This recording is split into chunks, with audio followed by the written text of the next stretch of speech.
خود کو shut down کر کے اپنے آپ کو شٹ ڈاؤن کر لینا چاہیے، ٹھیک ہے۔ نیک لوگوں کے عمل یہ ہیں، یہ دل کو مضبوط کرنے والا عمل ہے اور رات کے قیام پر قوت دینے والا ہے، یعنی قیلولہ سے رات کا قیام آسان ہوتا ہے۔ آیت 25 اور 26 میں یہ منظر بتایا گیا ہے کہ روز قیامت آسمان بادلوں سمیت پھٹ جائے گا۔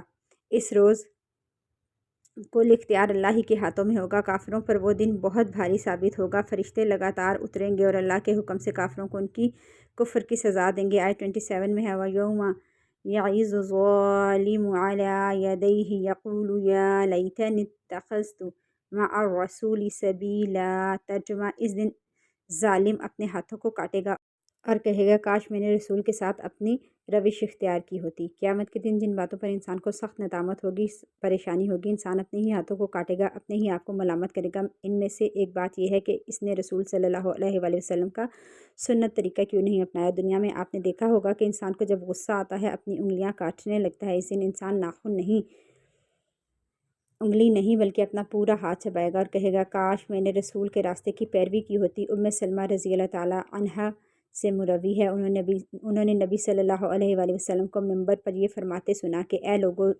جس وقت میں حوض پر تمہارا منتظر ہوں گا اور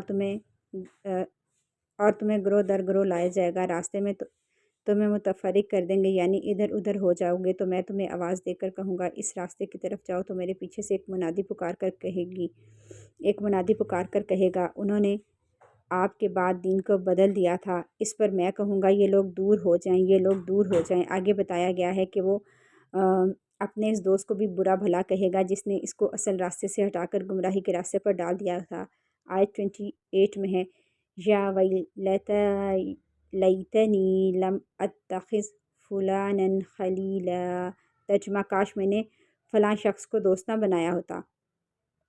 قیامت کے دن انسان رسول کا راستہ چھوڑ کر دوسرے راستوں کی پیروی کرنے اور برے لوگوں کے ساتھ دوستی کرنے پر افسوس کرے گا۔ قیامت کے دن کفار اپنے دوستوں کو ملامت کریں گے کہ انہوں نے ہمیں گمراہ کیا، کاش میں بھی کسی کو دوست نہ بناتا۔ اس سے یہ پتہ چلتا ہے کہ انسان کو خوب سوچ سمجھ کر دوست کا انتخاب کرنا چاہیے، کیونکہ آدمی اپنے دوست کے دین پر ہوتا ہے۔ اس لیے تم میں سے ہر ایک کو یہ دیکھنا چاہیے کہ وہ کسی ولی کو دوست بنا رہا ہے۔ یاد رہے برے لوگوں سے دوستی کے اثرات دنیا میں بھی انسان کے لیے برے ہوتے ہیں۔ انسان کو دو چیزوں پر یعنی سنت کی اتباع اور اپنے دوست کے اوپر نظر ضرور رکھنے کی ضرورت ہے۔ بدعات اور دین سے دور لوگوں کی دوستی سے بچنے کی ضرورت ہے۔ اگر ہم قیامت کے دن کی حسرتوں سے بچنا چاہتے ہیں تو نبی صلی اللہ علیہ وآلہ وسلم کے بتائے ہوئے طریقے کے مطابق زندگی بسر کرنا ہوگی، قرآن کو سمجھنا ہوگا اور اپنے دوستوں کے گیدرنگ کو چیک کرنا ہوگا کہ کیا میرے دوست ایسے ہیں جو میرے ایمان میں اضافہ کرتے ہیں یا ان کے ساتھ رہ کر میرا رہا سہا ایمان بھی چلا جاتا ہے۔ میرے دوست مجھے اللہ کی طرف بلاتے ہیں یا میں اللہ سے دور ہوتی جا رہی ہوں۔ ہمیں دین سے دور لوگوں کی دوستی سے بچنے کی ضرورت ہے۔ آیت 30 میں آتا ہے وَقَالَ الرَّسُولُ يَا رَبِّ إِنَّ قَوْمِ اتَّخَذُوا هَذَا الْقُرْآنَ مَهْجُورًا۔ ترجمہ: اور رسول اللہ صلی اللہ علیہ وآلہ وسلم کہیں گے پروردگار، میری قوم کے یہی لوگ ہیں جنہوں نے اس قرآن کو نشانہ تضحیک بنا رکھا تھا، یعنی قرآن کو چھوڑنے سے مراد اسے سننے، پڑھنے، اس پر غور فکر کرنے سے اجتناب کرنا، اس پر ایمان نہ لانا۔ حافظ ابن کثیر فرماتے ہیں قرآن کو سننے سے گریز، اس میں شور ڈالنا، اس پر ایمان نہ لانے سے چھوڑ دینا، اس طرح بقدر ضرورت اس کا علم حاصل نہ کرنا اور اسے حفظ نہ کرنا بھی اسے چھوڑنا۔ یاد رکھیں ہمیں مستقل بنیادوں پر قرآن کے ساتھ تعلق قائم کرنا، اسے چھوڑنا نہیں ہے۔ زندگی کا ہر دن اس کے ساتھ گزارنا ہے، چاہے ایک آیت ہو، چاہے 2 آیات ہوں، اس کو سمجھ کر پڑھنا ہے، چاہے روزانہ کی تلاوت ہو۔ ہمارا ہر دن قرآن کے ساتھ ہو۔ رمضان میں صرف محدود حد تک قرآن کو پڑھنا اور اس کے بعد اس کو چھوڑ دینا، بھول جانا، یہ نقصان دہ ہو سکتا ہے۔ آیت 43 میں ہے اَرَأَیْتَ مَنِ اتَّخَذَ إِلَٰهَهُ هَوَاهُ۔ ترجمہ: بھلا آپ نے اس شخص کے حال پر غور کیا جس نے اپنی خواہش کو ہی الہ بنا رکھا ہے، یعنی جو صرف اپنے دل کی بات مانتا ہو، جو صرف اپنے خواہش نفس کے پیچھے چلتا ہو، جس طرف دل ان کو لے جائے وہ اس کی طرف چل پڑتے ہیں، چاہے وہ حلال ہو یا حرام، جائز ہو یا ناجائز۔ کچھ لوگوں کا معبود ان کی خواہشات نفس ہوتی ہیں، وہ اللہ کے احکامات کی بجائے نفسانی خواہشات کی پیروی کرتے ہیں۔ نفسانی خواہشات کی پیروی کرنے والے انسان نہیں، در حقیقت حیوان ہے۔ خواہشات کی پیروی گمراہی کا باعث ہے، انسان بہکتے بہکتے جہنم میں جا گرتا ہے۔ نبی صلی اللہ علیہ وآلہ وسلم نے فرمایا کتنے ہی لوگ ایسے ہیں جو اپنی نفس کو پورا کرنے میں لگ جاتے ہیں اور ان کے لیے قیامت کے دن آگ کے سوا کچھ نہیں۔ خواہش کسی بھی چیز کی ہو سکتی ہے، مثال کے طور پر نماز کے وقت آپ کو نیند آ رہی ہے، آپ کا الارم بج رہا ہے، آپ اس کو بند کر دیتے ہیں، آپ کو پتہ ہے کہ نماز کا وقت چلا جائے گا لیکن آپ اٹھ کر نہیں دیتے۔ اسی طرح روزہ رکھنے کی بجائے کھانا پینا آپ کی بہت بڑی خواہش ہے، آپ اس پر کنٹرول نہیں کر سکتے، تو اس وجہ سے آپ نے روزہ نہیں رکھا، تو آپ نے اللہ کا حکم پیچھے کر دیا۔ اسی طرح آپ کو اپنی آرام دہ زندگی پسند ہے اور حج پر جانا آپ کو مشکل لگتا ہے، تو آپ نے اپنی خواہش نفس کی پیروی کی۔ اسی طرح حلال و حرام کی پرواہ نہیں کی، مثلا شوہر بیوی کا تعلق حلال ہے لیکن روزے میں حلال نہیں۔ اسی طرح لوگوں کے ساتھ معاملات خواہش نفس کی پیروی، مثلا انسان کا دوسرے کے اوپر حکم چلانا، جو دل میں آئے وہ بولتے چلے جانا، یہ ساری چیزیں خواہش نفس سے تعلق رکھتی ہیں۔ ابن عباس کہتے ہیں زمانہ جاہلیت میں ایک عرصے تک سفید پتھر کی عبادت کرتا رہتا، اس سے اچھا پتھر اسے نظر آتا تو پہلے پتھر کو چھوڑ کر دوسرے پتھر کی پوجا کر دیتا، تو اصل میں وہ پتھر کی پوجا نہیں، خواہش نفس کی پوجا تھی۔ ایک چیز سے دل بھرا، اسے چھوڑ کر کسی اور چیز کے پیچھے چل پڑا۔ ایسا شخص اس چیز سے بھی محبت نہیں کرتا، حقیقی معنوں میں وہ دراصل اپنے نفس کی خواہش پوری کر رہا ہوتا ہے۔ نبی صلی اللہ علیہ وآلہ وسلم نے فرمایا دوزخ نفسانی خواہشات سے ڈھک دی گئی اور جنت ناپسندیدہ چیزوں سے ڈھک دی گئی، یعنی اگر جنت میں جانا ہے تو پھر وہ کام کرنے پڑیں گے جو تمہیں اچھے نہیں لگتے لیکن اللہ کی مرضی کے ہیں، اللہ کی پسند کے ہیں، مثلا رات کو قیام کرنا، تہجد کے لیے اٹھنا، تراویح پڑھنا۔ جن کو رات میں سونے کی عادت ہو ان کے لیے رات کو جاگنا بڑا مجاہدہ ہوتا ہے، لیکن وہ اپنے آپ کو نفس کی خواہش کو نیند کو کچل کر آرام کو ختم کر کے اس کے لیے نماز میں کھڑے ہوتے ہیں تاکہ جنت میں اللہ کا دیدار کر سکیں۔ ہماری زندگی کا مقصد صرف اور صرف اللہ ہی کی بندگی کرنا ہے۔ اللہ ہمیں پاکیزہ مقصد زندگی کی اختیار کرنے کی توفیق عطا فرمائے۔ اب آگے آیت 52 میں قرآن کے ذریعے جہاد کی بات آ رہی ہے۔ آیت نمبر 52، فَلَا تُطِعِ الْكَافِرِينَ وَجَاهِدْهُمْ بِهِ جِهَادًا كَبِيرًا، ترجمہ لہٰذا آپ کافروں کی بات نہ مانیے اور قرآن کی ہدایات کے مطابق ان سے زبردست جہاد کیجیے۔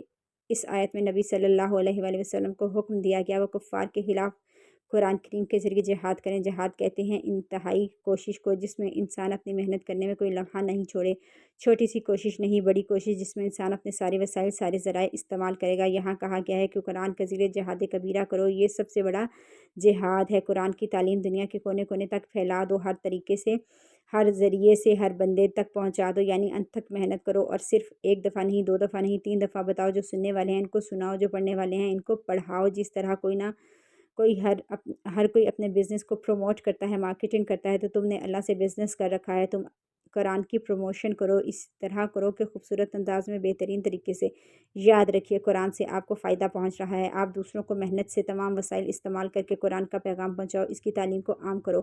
یہ عام جہاد نہیں، سب سے بڑا جہاد ہے۔ قرآن کو وسیع پیمانے پر پھیلانے پر اور لوگوں تک لے جانے میں جو محنت ہے اس کو جہاد کا نام دیا گیا ہے۔ آیت نمبر 53 میں 2 پانیوں کے اکٹھے بہنے کی بات آ رہی ہے۔ ترجمہ، اور وہی تو ہے جس نے 2 سمندروں کو ملا رکھا ہے، جن میں سے ایک کا پانی لذیذ و شیریں ہے اور دوسرے کا کھارا کڑوا، پھر ان کے درمیان ایک پردہ سخت روک کھڑی کر دی۔ سمندر کا پانی کھاری رہنے میں اللہ کی بڑی حکمتیں ہیں۔ سارا سمندر میٹھا نہیں ہے، لیکن اس کے ساتھ ایسی سٹریمز بھی اس میں ہوتی ہیں کہ جہاں میٹھا پانی بھی ہوتا ہے، کیونکہ میٹھا پانی اگر زیادہ ہوتا تو پھر سمندر خراب ہو جاتا، اس کا ذائقہ بدل جاتا یا اس کے رنگ میں، بو میں تبدیلی آ جاتی، کیونکہ کھارا پانی خراب نہیں ہوتا۔ سمندر کے اندر کی مخلوق وہیں جیتی ہے، وہیں مرتی ہے، اگر مرنے کے بعد میٹھے پانی میں مرتی تو زمین پر رہنا مشکل ہو جاتا، اتنی اسمیل پیدا ہو جاتی۔ بلا شبہ اللہ تعالیٰ کے احسانات بے شمار ہیں۔ سمندر کا کھارا پانی اور اس کے اندر میٹھے پانی کے چشمے بغیر کسی دیوار کے، بغیر کسی رکاوٹ کے، اندر ہی اندر بہت ہی خوبصورت مثال ہے اس بات کی کہ بعض اوقات انسان کا سارا ماحول سمندر جیسا کڑوا ہوتا ہے اور اس کے اندر میٹھے چشمے کی طرح ہوتا ہے جس کے اندر سے خیر پھوٹ رہی ہوتی ہے۔ یہی زندگی کا اصول ہے، میٹھا بن کر کھارے کے ساتھ چلنا ہے۔ آیت 63 سے 67 میں عباد الرحمن کی صفات آ رہی ہیں، یعنی اللہ کے خاص بندوں کی۔ سارے انسان اللہ کے بندے ہیں، لیکن اللہ نے رحمان کے خاص بندے کہہ کر ان سے اپنی محبت اور عزت کا اظہار کیا۔ وَعِبَادُ الرَّحْمَنِ الَّذِينَ يَمْشُونَ عَلَى الْأَرْضِ هَوْنًا وَإِذَا خَاطَبَهُمُ الْجَاهِلُونَ قَالُوا سَلَامًا، ترجمہ، رحمان کے حقیقی بندے ہیں جو زمین پر انکساری سے چلتے ہیں، اگر جاہل ان سے مخاطب ہوں تو بس سلام کہہ کر کنارہ کش رہتے ہیں۔ عباد الرحمن حلم والے، تحمل مزاج، تکبر سے پاک باوقار لوگ ہوتے ہیں، وہ زمین پر عاجزی کے ساتھ چلتے ہیں، غرور کے طور پر نہیں، وہ بیجا بحث و مباحثہ کا حصہ نہیں بنتے، لوگوں سے لڑائیاں نہیں کرتے۔ یاد رکھے پازیٹیو انداز میں علمی گفتگو کرنا تو ٹھیک ہے، لیکن جہاں گفتگو سے مراد دوسروں کو ذلیل کرنا ہو یا ستانا ہو تو وہ پسندیدہ نہیں۔ یاد رکھیں اصولوں کے جواب اس وقت دیں جب تک کوئی شخص آپ سے سیکھنا چاہتا ہو، اور جو نہیں جاننا چاہتا، صرف اعتراض کرنا چاہتا ہے، اس کو سلام کر دیں۔ والذین یبیتون لربہم سجدا وقیاما، اور وہ فرض نمازوں کے علاوہ راتوں کو قیام کرتے ہیں۔ رات کی نماز کی بہت اہمیت ہے۔ نبی صلی اللہ علیہ وآلہ وسلم نے فرمایا فرض نماز کے بعد سب سے زیادہ فضیلت والی نماز رات کی نماز ہے۔ آگے بتایا گیا ہے اور بھی جہنم کے عذاب سے ڈرتے ہیں، وہ کہتے ہیں والذین یقولون ربنا اصرف عنا عذاب جہنم ان عذابها كان غراما انها ساعت مستقرا ومقاما۔ ترجمہ اور دعا کرتے ہیں اے ہمارے پروردگار، جہنم کے عذاب سے ہمیں بچائے رکھنا، کیونکہ اس کا عذاب ٹلنے والا نہیں ہے، بلا شبہ وہ جے قرار بھی بری ہے اور مقام بھی برا ہے۔ نبی صلی اللہ علیہ وآلہ وسلم نے فرمایا جو شخص 3 مرتبہ جہنم سے پناہ مانگ لے تو جہنم خود کہتی ہے اللہ اس بندے کو مجھ سے بچا لے۔ ہر روز کم از کم 3 بار ضرور دعا کرنی چاہیے کہ اللہ تعالیٰ ہم کو جہنم سے بچا کر رکھے۔ آیت 67 میں بتایا گیا وہ مال خرچ کرتے ہوئے میانہ روی سے کام لیتے ہیں، نہ بخل کرتے ہیں نہ ہی اسراف۔ آگے آیت توبہ سے متعلق خوبصورت بات آ رہی ہے۔ آیت نمبر 70 ترجمہ جو شخص توبہ کر لے اور ایمان لے اور نیک عمل کرے تو ایسے لوگوں کی برائیوں کو اللہ تعالیٰ نیکیوں سے بدل دے گا، اور اللہ تعالیٰ بہت بخشنے والا رحم کرنے والا ہے۔ خالص توبہ گناہوں کو نیکیوں میں بدل دیتی ہے۔ شاید یہ ہے کہ انسان بھی اپنی توبہ میں سچا ہو، یہ نہیں کہ ادھر توبہ کر لیں اور ادھر دوسرے دن اپنی مرضی کرنے بیٹھ جائیں۔ گناہ تو معافی ہو جاتے ہیں۔ سچی توبہ یہ ہے کہ اللہ تعالیٰ سے بڑی نعمت کا اظہار کر کے بخشش کی التجا کرے، اللہ کی طرف پلٹنے کا عزم اظہار کرے، اپنے اس ایمان کو پھر تازہ کرے جس میں کمی کی وجہ سے گناہوں میں ملوث ہوا۔ اگر کسی بندے کا حق مارا ہے تو اسے راضی کرے اور ایک پاکیزہ زندگی بسر کرنا شروع کر دے۔ ایسے لوگوں کی توبہ نہ صرف قبول کی جائے گی بلکہ ان کے نامہ اعمال میں برائیوں کی جگہ اچھائیاں لکھ دی جائیں گی۔ زندگی کے رخ کا نیکیوں کی طرف پلٹ جانا توبہ کی قبولیت کی علامت ہے۔ آیت 72 سے 74 میں اللہ کے محبوب بندوں کی صفات ہیں۔ اللہ کے محبوب بندے جھوٹ بولنا تو درکنار کسی محفل میں موجودگی تک گوارا نہیں کرتے جہاں جھوٹ بولا جا رہا ہو یا جھوٹ پر مبنی کوئی معاملہ طے پا رہا ہو۔ اللہ کے محبوب کسی یعنی بات میں ملوث ہونا، کسی معنی بات میں ملوث ہونا تو درکنار ایسی جگہ پر کھڑا ہونا بھی پسند نہیں کرتے جہاں وقت کی بربادی کا کوئی سرگرمی انجام دی جا رہی ہو، یعنی جھوٹ، لغو، کھیل کود اور بری باتوں سے بری مجلسوں سے اعراض برتتے ہیں۔ بری باتیں کرنے والوں کے ساتھ شامل نہیں ہوتے بلکہ ان کے اندر حیا ہوتی ہے، وہ ایسی مجلسوں میں بھی نہیں جاتے۔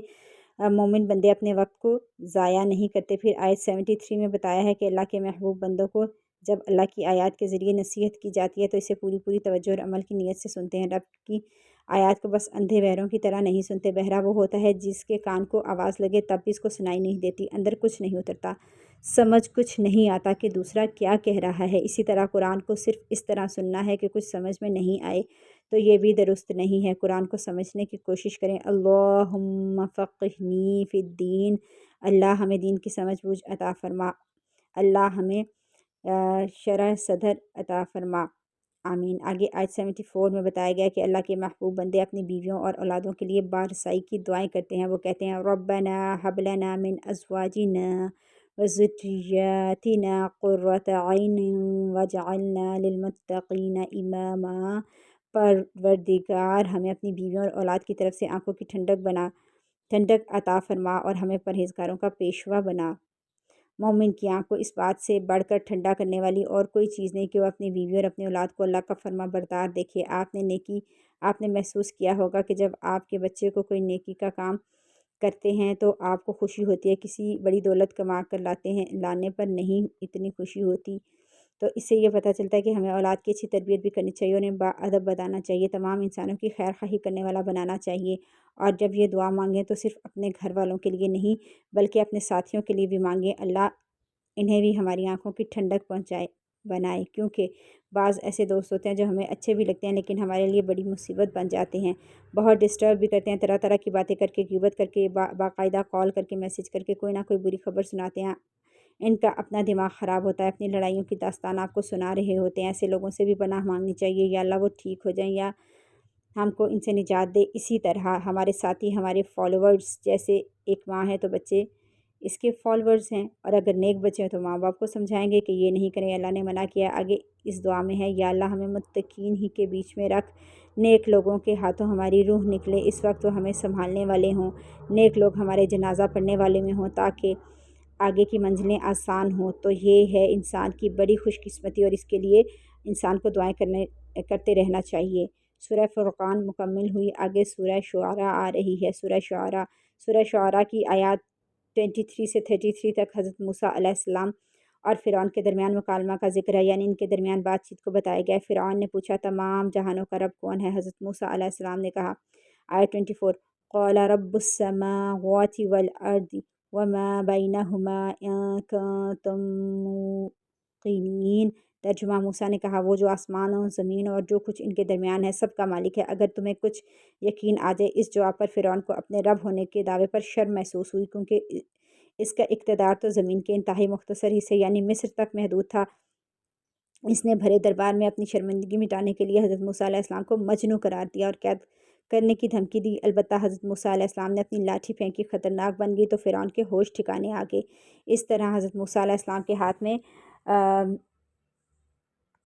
ید بیضا کی صورت اختیار کی تو وہ مرعوب ہو گیا، اس نے دربار برخاست کر دیا۔ اسی طرح آگے حضرت ابراہیم علیہ السلام اور بت پرستوں کے درمیان مکالمہ آ رہا ہے۔ پھر آگے 78 سے 82 میں حضرت ابراہیم علیہ السلام کی زبانی رب کا خوبصورت تعارف آ رہا ہے، الذی خلقنی فہو یہدین والذی ہوا یطعمنی ویسقین واذا مرضت فہو یشفین والذی یمیتنی ثم یحیین والذی اطمع ان یغفر لی خطیئتی یوم الدین۔ جس نے مجھے پیدا کیا پھر وہی مجھے راہ دکھاتا ہے، اور جو مجھے کھلاتا اور پلاتا ہے، اور جب میں بیمار ہوتا ہوں تو وہی مجھے شفا دیتا ہے، اور جو مجھے مارے گا پھر زندہ کرے گا، اور جو مجھے امید ہے میرے گناہ قیامت کے دن مجھے بخش دے گا۔ آگے آیت 83 میں حضرت ابراہیم علیہ السلام کی بہت ہی پیاری دعا آ رہی ہے، ربی حب لی حکما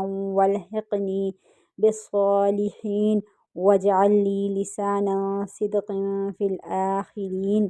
آیت نمبر 84 ہے یہ، واجعلنی من ورثۃ جنۃ النعیم۔ آیت 85، ولا تخزنی یوم یبعثون یوم لا ینفع مال ولا بنون الا من آتی اللہ بقلب سلیم۔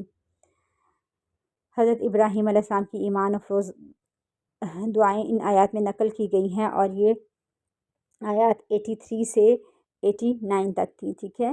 اور حضرت ابراہیم علیہ السلام کی جو ایمان افروز دعائیں تھیں یہ آپ کو سنا دی گئی ہیں۔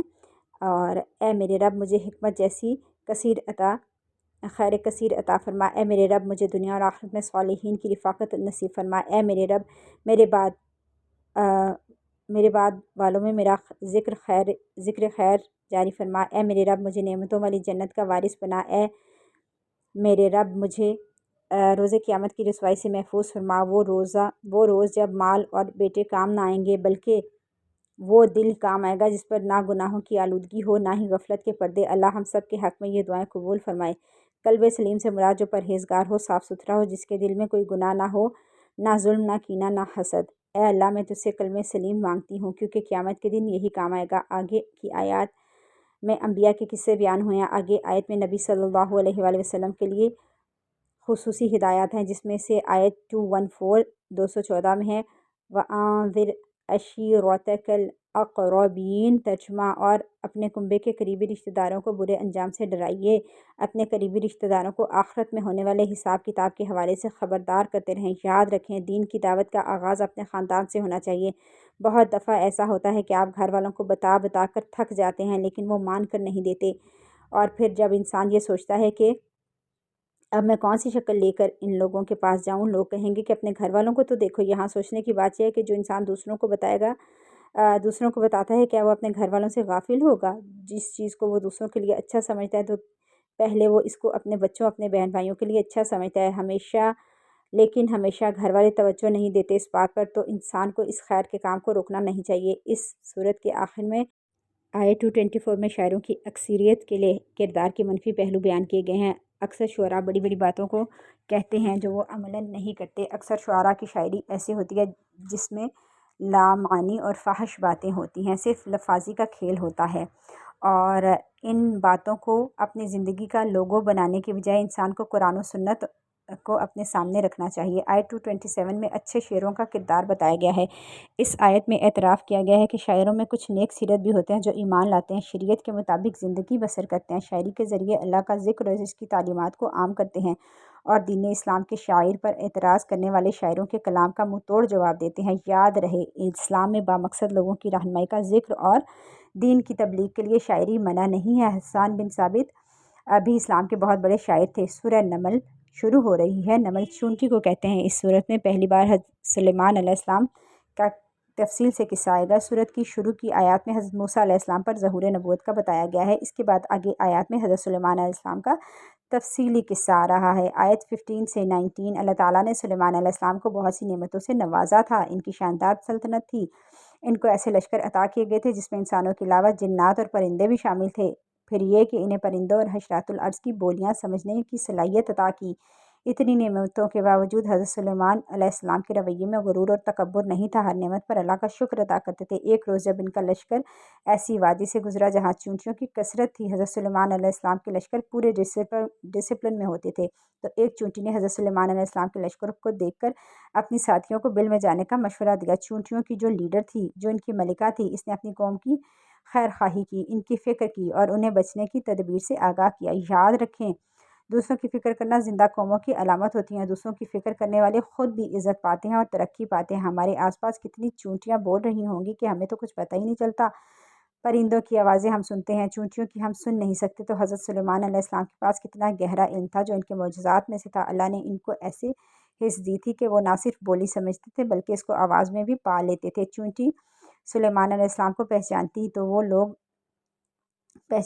تو وہ لوگ جو انکار کر رہے ہیں تو چونٹی سے بھی بدتر ہوئے نا۔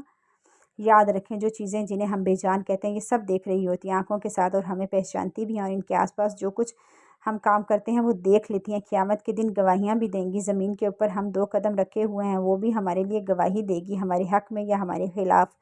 زمین بھی گواہی دے گی، اس شخص سے میرے اوپر بیٹھ کر کام کیا، وہ آپ کو پہچان جائے گی۔ قیامت کے دن اللہ تعالیٰ حجر اسود کو آنکھیں دیں گے۔ آگے بتایا گیا ہے، سلیمان علیہ السلام کے چونٹی کی بات سن کر مسکرا دیے اور بنا کسی غرور و تکبر کے فوراً اللہ کی طرف رجوع کیا۔ سلیمان علیہ السلام کے دل میں خیال آیا کہ کہیں اس وجہ سے میرے اندر کوئی غرور نہ آ جائے، میں کچھ سمجھنے نہ لگ جاؤں، تو انہوں نے دعا کی۔ یاد رکھیں، جو نعمتوں کا قدردان ہوتا ہے اس کا دل اور اس کی زبان اللہ کی تعریف سے لبریز ہوتی ہے۔ انہوں نے کہا، آیت نمبر 19، ربی اوزعنی ان اشکر نعمتک التی انعمت علی وعلی والدی وان اعمل صالحا ترضاہ وادخلنی برحمتک فی عبادک الصالحین۔ ترجمہ: اے میرے پروردگار، مجھے توفیق دے میں تیری اس نعمت کا شکر ادا کر سکوں جو تو نے مجھے اور میرے والدین کو عطا کی، اور اس بات کی بھی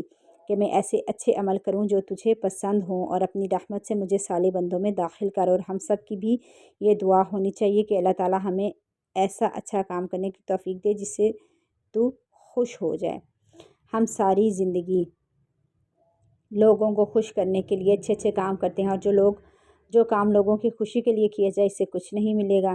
یاد رکھیے، چونٹی جیسی معمولی تخلیق بھی بامقصد زندگی گزارتی ہے، تو پھر ہم کیوں بے مقصد اپنی زندگی گزار رہے ہیں۔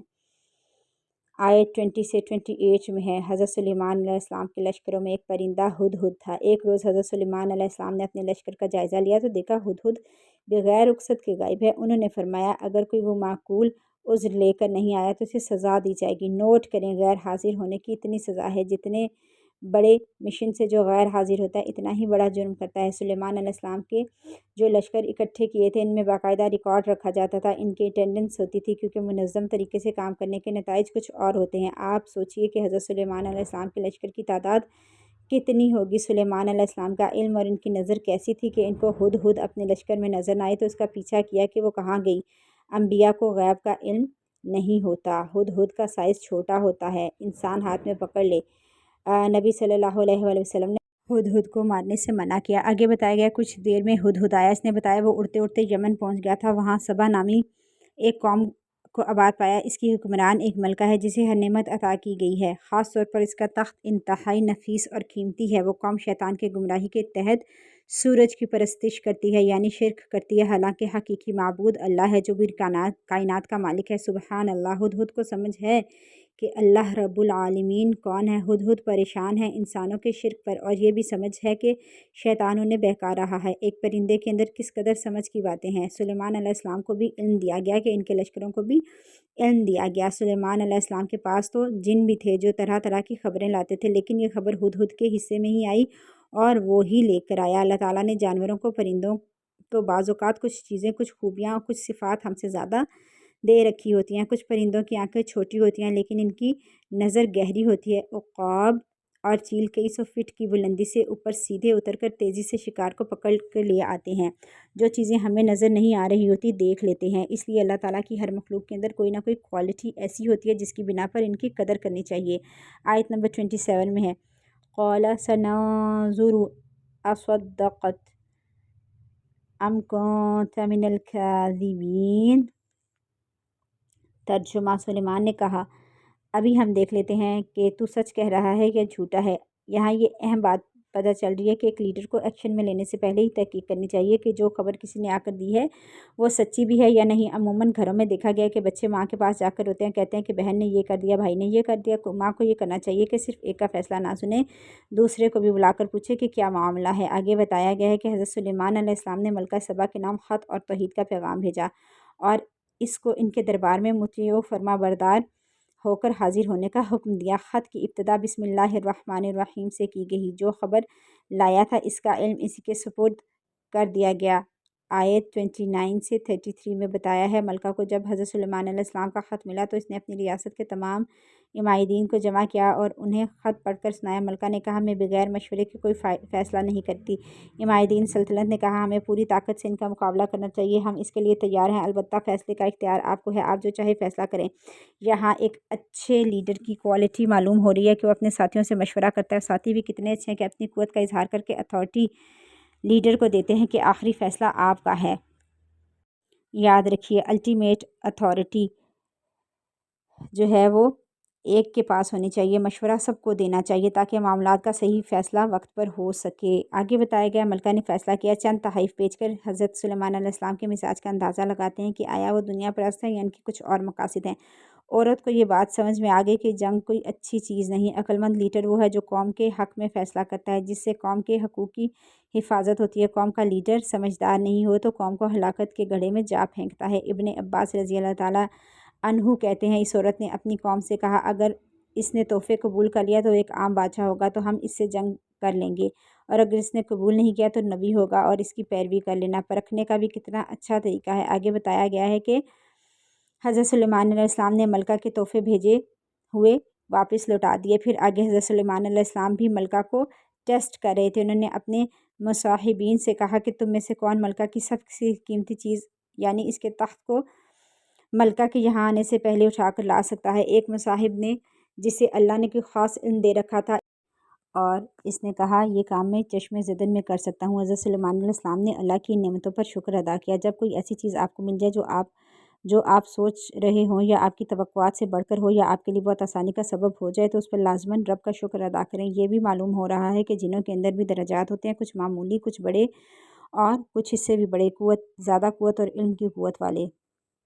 علم کے ساتھ انسان جو فیصلے کرتا ہے وہ بہتر ہوتے ہیں۔ آگے بتایا گیا انہوں نے ملکہ سبا کے آنے سے پہلے اس کا تخت جن کے ذریعے اپنے دربار میں منگوا لیا اور اس کے ذہانت کا امتحان لینے کے لیے اس کے تخت میں کچھ تبدیلیاں کروا دیں۔ انسان کی شخصیت کو پرکھنے کے لیے کچھ سوالات ہوتے ہیں، کچھ ایکٹیویٹیز یا پکچرز دکھائی جاتی ہیں کہ ان کو دیکھنے کے لیے اس انسان کے اندر کیسی کوالٹیز ہیں، اس کو کیسا کام کرنا آتا ہے۔ اللہ نے ہزاروں سال پہلے حضرت سلیمان علیہ السلام کو یہ حکمت دی کہ وہ کس طریقے سے ٹیسٹ کر رہے ہیں۔ آگے آیت 42 سے 44 میں بتایا جب ملکہ سبا حضرت سلیمان علیہ السلام کے پاس حاضر ہوئی تو اپنے تخت کو دیکھ کر پہچان گئی۔ اس نے سلیمان علیہ السلام کی عظمت اور پارسائی کا اعتراف کرتے ہوئے اسلام قبول کر لیا۔ اس نے بتایا وہ پہلے حق کو قبول کر چکی ہے، اس کے دل میں غفلت کا پردہ تھا جو حق دیکھتے ہی چھٹ گیا۔ جب وہ حضرت سلیمان علیہ السلام کے محل میں داخل ہوئی تو شیشے کے فرش سے ظاہر سے دھوکہ کھا گئی اور پانی سمجھ کر اپنا دامن سمیٹنے کی کوشش کی تاکہ لباس گیلا نہ ہو۔ حضرت سلیمان علیہ السلام نے بتایا یہ پانی نہیں بلکہ شیشہ کی کاریگری ہے۔ اب وہ جان گئی تھی کہ چیزوں کا علم ظاہر کچھ اور ہوتا ہے، حقیقت کچھ اور۔ ہم ظاہری